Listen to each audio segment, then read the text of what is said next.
नमस्कार दोस्तों, आपका स्वागत है जीएसवी संजय में। आज हम एक विशेष टॉपिक पर चर्चा करने वाले हैं। आइए तो इस टॉपिक को जानते हैं।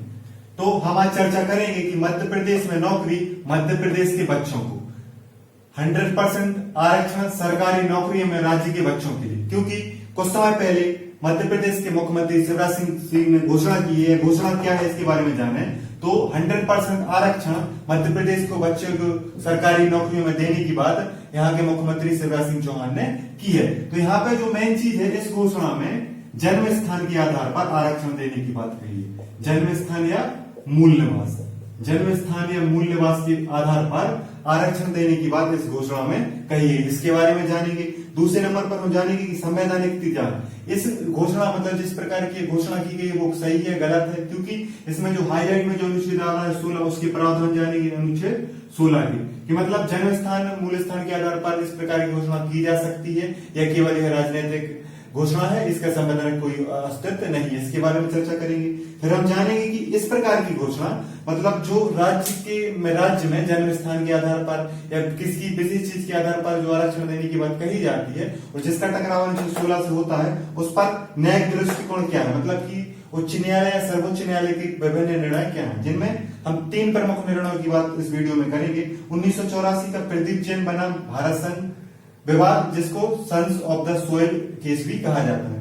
दूसरा 1995 का सुनंदा रेड्डी बनाम आंध्र प्रदेश वाला केस और 2019 का यूपीपीसीएस में यूपी की महिलाओं के लिए विशेष प्रावधान की बात कही गई थी, उसको इलाहाबाद उच्च न्यायालय ने अमान्य घोषित कर दिया था। तो इसके बारे में भी चर्चा करेंगे और हम घोषणा का परीक्षण करेंगे हम कि यह गलत है, इसमें इसका प्रभाव भारत पर क्या पड़ सकता है, विभिन्न राज्य इस घोषणा को किस प्रकार ले सकते हैं, मध्य प्रदेश के लोगों का इस पर क्या प्रभाव पड़ेगा और आगे की राय क्या हो सकती है कि इस प्रकार की घोषणा सही है या इस घोषणा की फायदेमंद है, लाभदायक है या नहीं, इसकी चर्चा हम वीडियो में करेंगे। एक एक करके सारी बिंदुओं को समझेंगे। आप हमारे साथ जुड़े रहिए और हम विस्तार से इसको समझने की कोशिश करते हैं। तो आइए सबसे पहले हम जानते हैं कि यह घोषणा क्या है।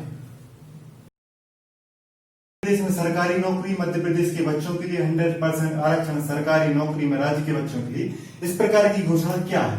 मतलब 18 अगस्त को मुख्यमंत्री शिवराज सिंह चौहान जी ने एक वीडियो जारी किया जिसमें उन्होंने कहा कि राज्य के संसाधन और सरकारी नौकरियां राज्य के नागरिकों के लिए, मतलब कि मध्य प्रदेश के जो संसाधन है और मध्य प्रदेश की जो सरकारी नौकरियां वो राज्य के नागरिकों के लिए हैं।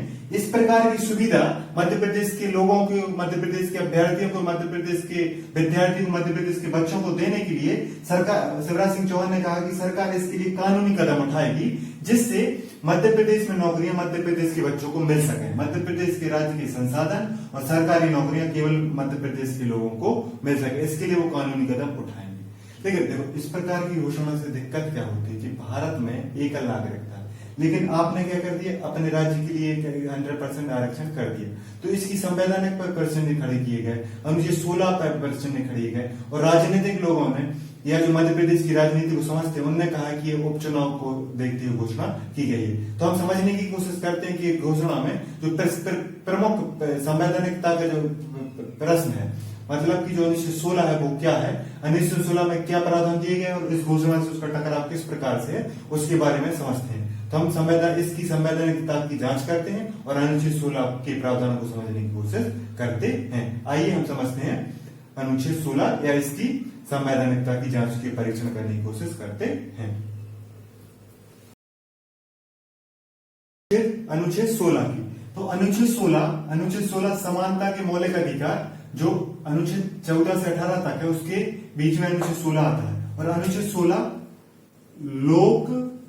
लोक नियोजन में अफसर की क्षमता, इस नाम से आपने पढ़ा होगा। अनुच्छेद लोक नियोजन में अफसर की क्षमता, मतलब कि जो सरकारी नौकरियां हैं, मतलब अनुच्छेद 16 को जाना किस नाम से जाता है, लोक नियोजन में अफसर की समानता, मतलब कि जो राज्य के अधीन है, देश के अधीन जो सरकारी नौकरियां हैं उसमें अफसर की समानता होगी। तो अनुच्छेद 16 है उसमें लगभग 5 उपखंड है, लेकिन अपन को 3 की बात करनी है क्योंकि अनुच्छेद 16(4) और 16(5) का आरक्षण से जो जिसका लिंक इस बात से नहीं जुड़ रहा है इसलिए उसकी बात नहीं करेंगे। अनुच्छेद 16(1), अनुच्छेद 16(2), अनुच्छेद 16(3) की बात करते हैं। तो अनुच्छेद 16 में बात कही गई है कि राज्य के अधीन पद पर नियुक्ति के लिए सभी नागरिकों के लिए अफसर की समानता है। अब इसमें कहा गया है कि राज्य के अधिक मतलब देश समझो, यहाँ राज्य से आपका मतलब क्या है, देश। मतलब भारत सरकार के अधीन जो भी नियुक्तियां होंगी उसके लिए सभी नागरिक अफसर की समानता है। अब मध्य प्रदेश सरकार मध्य प्रदेश के बच्चों को आरक्षण दे रही, तो ये अनुच्छेद 16 का क्या माना जाएगा, उल्लंघन। मतलब कि अनुच्छेद 16 इस बात पर लागू नहीं हो रहा, इसलिए मध्य प्रदेश का हाई कोर्ट या सुप्रीम कोर्ट, मतलब भारत का सुप्रीम कोर्ट इस वाली घोषणा को निरस्त कर सकता है। अनुच्छेद 16(2) में क्या क्या है, केवल धर्म, मूलवंश, जाति, लिंग, जन्म स्थान, मूल्यवास के आधार पर विभेद नहीं कर सकते। किन किन चीजों पर? मतलब कि आप जो सरकारी नौकरियां हैं, चाहे वो राज्य के अंदर हो चाहे देश के अंदर हो, सरकारी नौकरियों की बात कर रहे हैं, निजी नौकरियों की या प्राइवेट सेक्टर की नौकरी नहीं, सिर्फ सरकारी नौकरियों में आप किसी व्यक्ति के धर्म के आधार पर उसको अयोग्य घोषित नहीं कर सकते, ना मूलवंश के आधार पर, ना जाति के, ना लिंग, जन्म स्थान और मूल्य। तो यहाँ पे क्या मध्य प्रदेश सरकार जब घोषणा कर रही है तो जन्म स्थान और जो मूल्यवास वाली बात है उसके आधार पर विभेद कर रही है, क्योंकि यूपी वाले के साथ आप विभेद कर रहे हैं, गुजरात वाले, मतलब कि मध्य प्रदेश को छोड़ के अन्य राज्यों के साथ आप विभेद कर रहे हो, इसलिए अनुच्छेद 16(2) का भी आप क्या कर रहे हो, उल्लंघन। क्योंकि एक में आप क्या कर रहे हो, सभी नागरिकों को अवसर की समानता को समाप्त करने की कोशिश कर रहे हैं, दूसरी जगह पे आप जन्म स्थान और मूल्यवास के आधार पर आप विभेद कर रहे हो। इसलिए इस घोषणा की संवैधानिकता पर सवाल प्रश्न खड़े किए जा रहे हैं और इसको अमान्य घोषित भी किया जा सकता है, हाई कोर्ट के द्वारा किया जाए या सुप्रीम कोर्ट के द्वारा किया जाए। इसके बाद तीसरा है कि अपवाद है, कि मतलब जो अनुच्छेद 16 और 1(2) में जो लिखा गया है कि अफसर की समानता है और इनके विभेद नहीं किया जा सकता, इसके अपवाद मतलब इन पर विभेद किया जा सकता है, लेकिन विभेद किसके द्वारा किया जा सकता है, संसद। मतलब मध्य प्रदेश की विधानसभा ना कौन संसद कानून बना दे कि मध्य प्रदेश के लोगों को नौकरी दी जाएगी, तो ये अपवाद स्वरूप इसको लागू भी किया जा सकता है, लेकिन मध्य प्रदेश सरकार ऐसा नहीं कर सकता। ऐसा 16(3) में लिखा गया कि संसद निवास की आवश्यकता निर्धारित कर देगी, क्योंकि जो पिछड़े राज्य हैं जैसे मणिपुर हुआ, जो पूर्वोत्तर के राज्य, उनमें संसद ने ऐसे कई कानून बनाए हैं, और जो सार्वजनिक रोजगार अधिनियम उसमें भी, मतलब इस तरह जैसे मनरेगा वाला है, तो मनरेगा वाले में क्या किया गया है कि आपको अपने जो निवास स्थान है उसके पास में ही आपको क्या रोजगार का अवसर दिया जाएगा, शोधन के अवसर दिए जाएंगे। तो मतलब संसद ऐसे कानून बना सकती है, ना कि राज्य सरकार, विधानसभा ऐसे कानून नहीं बना सकती। तो जो मध्य प्रदेश सरकार की घोषणा है कि 100% आरक्षण मध्य प्रदेश के बच्चों को दी जाएगी, उसमें अनुच्छेद 16 से सीधा टकराव हो रहा है, क्योंकि लोक नियोजन में अफसर की समानता नहीं दी जा रही है ना, सभी नागरिकों के साथ समानता नहीं दी जा रही, भेदभाव किया जा रहा है अन्य राज्यों के लोगों के साथ, और जन्म स्थान और मूल्यवास के आधार पर विभेद किया जा रहा है। साथ में अपवाद में संसद को शक्ति है, ना कि विधानसभा को। तो इन तीन चीजों पर इसकी संवैधानिकता प्रश्न खड़े किए जा सकते हैं, और सुप्रीम कोर्ट या हाई कोर्ट इस चीज को निरस्त कर सकता है। अब हम वो मामले दे सकते हैं जो इसी घोषणा से लगभग संबंधित हैं, और उन पर न्यायालय ने क्या प्रतिक्रिया दी थी, जिनके बारे में हमने वो जो शुरू में 3 आपको केस बताए थे, उनके बारे में थोड़ी सी चर्चा कर लेते हैं, जिससे आपको स्पष्ट हो जाए कि न्यायालय इस बारे में क्या सोचता है, और आप इस चीज को आप गैस कर सकते हैं कि ये सही है घोषणा या गलत है। उसी के आधार पर आगे हम इसका परीक्षण करेंगे। तो आइए हम न्यायालय का दृष्टिकोण देख लेते हैं विभिन्न वादों के या विभिन्न केसों के माध्यम से। आइए तो हम बात करते हैं कि मध्य प्रदेश की जो घोषणा की गई कि 100% आरक्षण मध्य प्रदेश के बच्चों को दिया जाएगा, उस प्रकार की घोषणाओं पर न्यायालय के दृष्टिकोण या प्रमुख निर्णय क्या रहे। तो सबसे पहले हम बात करते हैं प्रदीप जैन बनाम भारत संघ 1984 केस की। तो इसे sons of the soil case भी कहा जाता है। इसमें जन स्थान के अलग विवाद था, जिसने सुप्रीम कोर्ट में कहा था कि सरकार को इस प्रकार की घोषणाओं से बचना चाहिए जिसमें जन स्थान के आधार पर विभेद किया जाए, क्योंकि अब भारत की एक नागरिक और भारत की अखंडता पर प्रश्न खड़ा कर सकता है, उस पर प्रभाव डाल सकता है। इसलिए सुप्रीम कोर्ट ने इस प्रकार की घोषणाओं को असंवैधानिक घोषित किया था। इसके बाद दूसरा केस है सुनंदा रेड्डी बनाम आंध्र प्रदेश वाला 1995 का। तो इसमें क्या था कि आंध्र प्रदेश सरकार ने 5% रिक्तियों पर विशेष प्रकार से निवास पर या आंध्र प्रदेश के लोगों को स्थान दिया था, मतलब 5% अतिरिक्त भारत दे दिया था विशेष प्रकार से, किस आधार पर, निवास के आधार, किस आधार पर, निवास के आधार। तो इस वजह से इस केस में मतलब कि हाई कोर्ट ने, सुप्रीम कोर्ट ने यह कहा था कि इस प्रकार की भारत देने से निवास या मूल स्थान जो 1916 में दिया गया है उससे बचना चाहिए, क्योंकि इस प्रकार की घोषणा सही उचित नहीं है भारत की संघीय ढांचे के लिए। और साथ में संविधान का विरोध करते हुए 1916 में आप निवास के आधार पर क्या नहीं कर सकते, विभेद नहीं कर सकते। और हाल ही में 2019 में एक बात हुई थी कि इलाहाबाद उच्च न्यायालय ने एक जो यूपीपीसीएस की एक अधिसूचना थी जिसमें यूपी की महिलाओं के लिए विशेष प्राथमिकता दी जा रही थी, उस अधिसूचना को अमान्य घोषित कर दिया था। मतलब यूपी पीसीएस ने यूपी की महिलाओं के लिए विशेष प्रावधान देने की कोशिश की थी, जिसे इलाहाबाद उच्च न्यायालय ने क्या कर दिया था, अमान्य घोषित कर दिया था।